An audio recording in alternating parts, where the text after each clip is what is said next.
giliran orang lain ke kita, alam nashrah laka sadrak wa wada'na anka wizrak. Kalau kita lapang dada, ringan beban kita teh. Kenapa kadang-kadang punggung kita nih di sini tuh pundak kita rasanya kayak keras gitu kan ya. Kebanyakan pikiran. Pas kita dipijat, kenapa nih keras banget? Stres.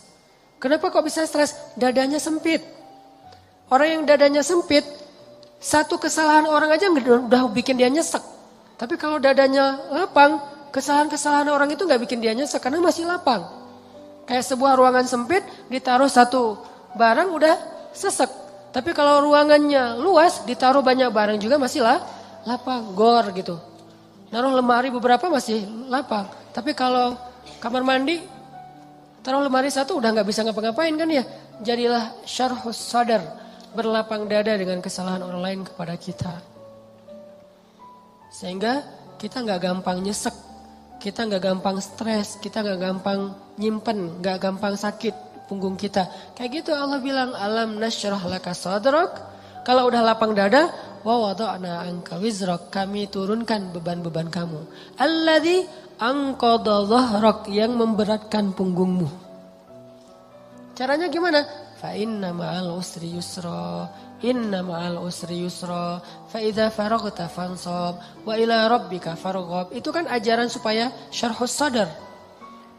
Pasti ada kebaikan di sini, pasti ada kebaikan di sini. Minta aja sama Allah, minta tolong kepada Allah, maafkanlah dia. Supaya kita enggak anqadha dhahrak, enggak memberatkan punggung, enggak jadi berat sendiri gitu. Jadi stres sendiri, jadi kayak terbeban sendiri. Ini kalau orang kepada kita, kayak misalnya cara lapang dada itu kayak husnuzon salah satu yang paling penting. Oh, pasti bukan saya maksudnya. Kadang-kadang kan kita suka baper sendiri ya. Ada yang ngomong apa, chat di grup, kita ngerasa kayak di spam gitu. Wah ini gua banget nih yang diomongin. Padahal enggak. Bukankah kita sering dengerin khutbah atau ceramah seseorang ustadz itu, kayak ustadz itu kenal kita banget? Kok ustadz itu jadi tahu masalah saya sih? Enggak, dia enggak tahu masalah kita. Allah yang menuntun lisannya karena pengen menasihati kita lewat dia. Tapi dia enggak tahu, jadi jangan kegeeran, jangan baper sendiri. Wah ustadz ini pasti ngomongin saya nih. Enggak, ustadznya juga enggak tahu masalah kita. Karena ada beberapa kasus yang saya pernah kayak gitu, saya lagi ngomongin apa, terus tiba-tiba ada jemaah yang kayak tersinggung. Wah ustadz ngomongin saya nih di depan umum, siapa juga orang saya enggak kenal orangnya. Kenapa kok persis? Saya juga sering kayak gitu kan, udah 2 tahun ini kan saya enggak khutbah Jumat nih. Kenapa enggak khutbah Jumat? Salah satu alasannya saya pengen Jumat itu privasi waktu buat anak laki-laki saya. Karena dia sekarang udah 3 tahun, saya kasih jatah pokoknya Jumatan harus di Cihanjuang bareng Yahya.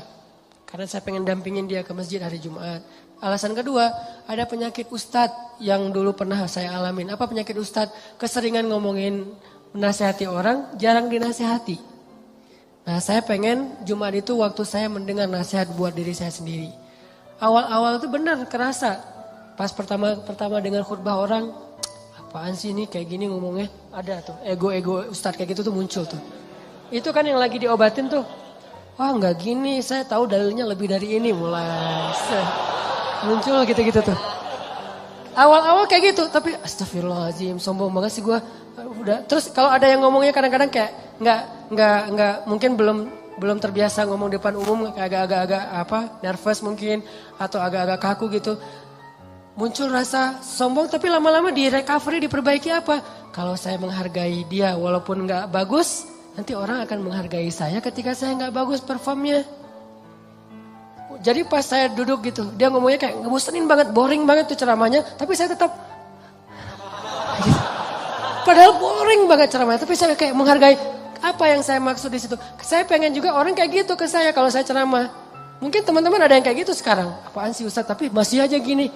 Padahal boring banget ceramahnya. Kenapa? Mungkin karena saya juga menghargai ceramah orang yang mungkin belum terlalu terbiasa ceramah. Ini yang saya pelajari ketika nggak khutbah lagi. Ditambah lagi sering banget saya kayak ngerasa khotib ini kayak ngerti banget apa yang saya sedang alamin. Kayak lagi baper sama teman, lagi baper sama istri, langsung ceramahnya tentang suami kepada istri. Loh kok tahu banget sih masalah saya? Kan sering kayak gitu kan? Itu bukan karena dia tahu loh, Allah yang maha tahu. Allah lagi menuntun kaki kita melangkah ke masjid yang khutbahnya tema itu. Dan Allah menuntun lisan ustadz untuk ceramah pas waktu kita datang tentang tema itu. Allah yang lagi nasihatin kita lewat lisan seorang ustadz. Jadi jangan baper. Gitu juga ke temen. Bukan dia tahu masalah kita, pengen nyindir kita, pengen nyepet kita. Enggak sama sekali. Jadi legowo. Syarhus sadar. Salah satu caranya husnuzon. Ini bukan yang cewek-cewek juga. Kalau lagi ngobrol sama teman-temannya, tiba-tiba ada yang kecelutukan ngomong apa. Jangan langsung diem. Wah, ngomongin saya nih. Pasti saya maksudnya. Belum tentu. Husnuzon aja. Mungkin dia emang gak tahu masalah kita. Teman-teman yang lain tahu kecuali dia yang ngomong nih. Berarti jangan-jangan kita udah baper habis-habisan. Udah habis air mata kita nangis sepanjang malam. Ternyata gak ada masalah. Kan konyol banget kan ya. Kita udah curhat kemana-mana, udah marah ke siapa-siapa, terus udah nangis sepanjang malam, udah bengkak matanya. Besok pas tabayun, maaf ya saya gak tahu kalau ada masalah itu. Oh jadi kamu gak tahu? Gak tahu, rugi dong air mata saya udah 1 ember. Ini sering terjadi. Kenapa? Karena kita gak syarhus sadar, gak husnuzon dulu sama orang lain. Kalau misalnya menurut kita, dia tahu banget masalah saya masih diomongin. Oh mungkin dia silap, mungkin dia lupa, mungkin dia terlanjur ucap. Atau enggak dia pasti konsep tuh, soalnya captionnya tuh panjang banget, pasti dia nulis. Kalau gitu mudah-mudahan dia udah sadar sekarang. Belum sempat aja minta maaf ke kita, yang jelas dia udah sadar, udah minta ampun ke Allah. Husnuzon, husnuzon, husnuzon. Bukankah Allah mengatakan ijtanibu katsiran minaz-zon? Satu-satunya yang layak kita suuzonin itu cuma setan, bukan orang. Minimal kita bilang, bukan dia gak maksud kayak gitu. Setan yang nuntun lisan dia. Setan yang bikin dia mengatakan itu. Dan dia udah sadar sekarang. Setan aja yang disalah-salahin, gak apa-apa. Apa salah saya kata setan? Ya emang salah. Apa salah saya? Ya kamu jadi setan itu. Kan suuzon yang diperbolehkan buat setan doang kan. Kayak Nabi Yusha ketika lupa masalah ikan dengan Nabi Musa pas nyari Khidir. Apa kata Nabi Yusha? Wa ma ansanihu illa syaitanu an adzkurah. Maaf ya Nabi Musa, tidak ada yang buat saya lupa kecuali syaitan.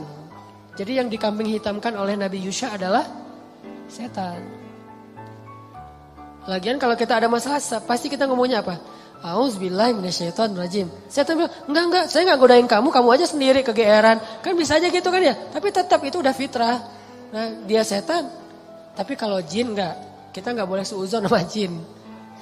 Ada penampakan apa, nih kayaknya mau ganggu saya sholat tahajud nih. Enggak, dia cuma lewat doang gitu. Tapi kalau setan benar, nggak khusyuk, pasti setan. Nggak bisa move on, pasti setan.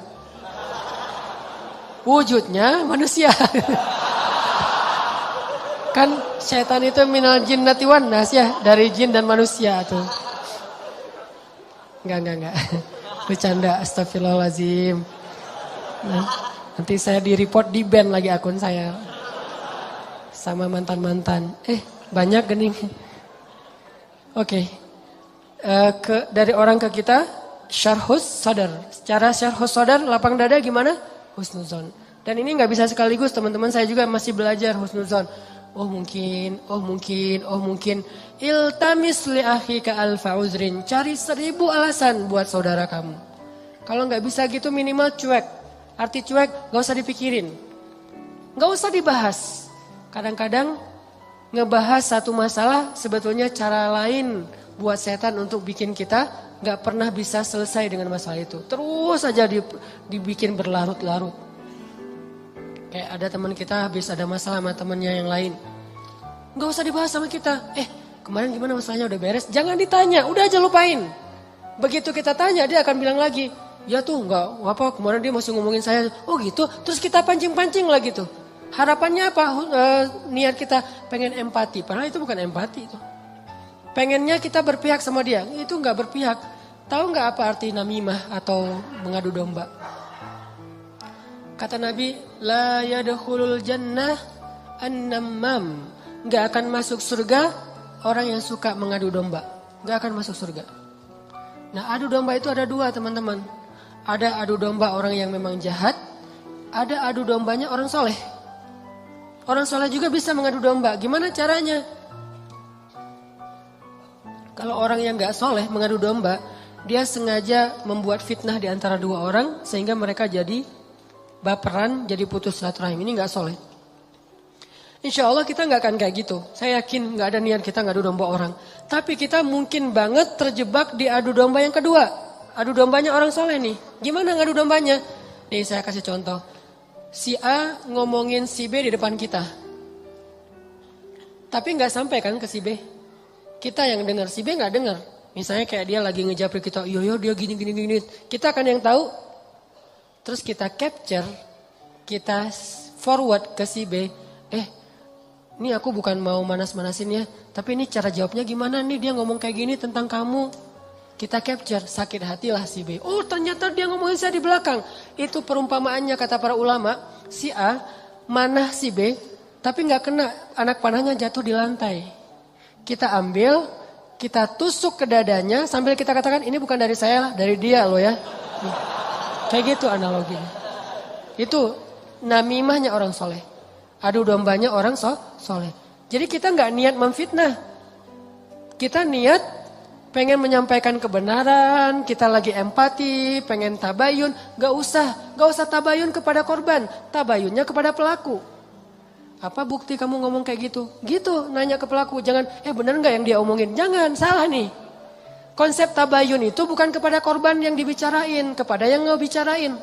Jadi kayak ada teman kita yang ngomong hal-hal yang gak benar, tanyanya balik ke dia. Apa bukti kamu ngomong kayak gitu? Kalau benar, gak usah disampaikan. Kita kebalik, dia ngomongin kamu kayak gini, benar gak? Nah, ini konsep tabayun yang akhirnya bukan tabayun jadinya, namimah. Udah jatuh tuh anak panah di lantai, kita ambil, kita tusuk. Ini bukan dari saya ya, dari dia. Dia terus ketusuk, makasih ya kamu udah nyampain anak panah ini ke saya. Dia emang gak bener nih orangnya. Padahal yang nusuk bukan dia loh, orang ini nih. Kan kita kadang-kadang kayak jadi akrab gitu dengan orang yang sering ngebukain sebuah masalah ke kita kan. Walaupun bikin kita bete, kita anggap dia kayak setia banget, berpihak banget sama kita, empati banget. Enggak, ini salah. Enggak kayak gini caranya. Harusnya kita bilang, kalau kamu tahu itu gak nyaman buat saya, jangan disampaikan. Gitu harusnya.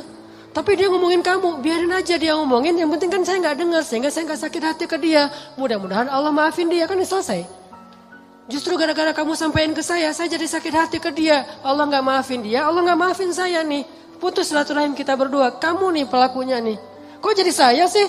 Ya kamu, rame perang segitiga. Kan ini yang terjadi kan selama ini.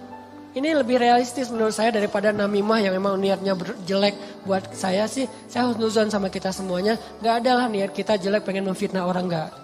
Tapi seringnya kita terjebak tanpa kita sadari. Justru karena kejujuran kita, karena keakraban kita dengan teman kita. Jadi kita ngebuka hal-hal yang dia gak perlu dengar. Itu sering banget kayak gitu. Saya juga kadang kayak gitu. Misalnya ada yang bicara apa tentang istri saya nggak suka tuh. Dia bicarain istri saya gini misalnya depan temennya ngasih tahu ke saya. Terus saya kan jadi sakit hati sama orang itu ya. Saya juga ngasih tahu ke istri. Istri saya lebih sakit hati lagi sama dia. Ini salah, dia salah, saya salah. Harusnya saya diem aja.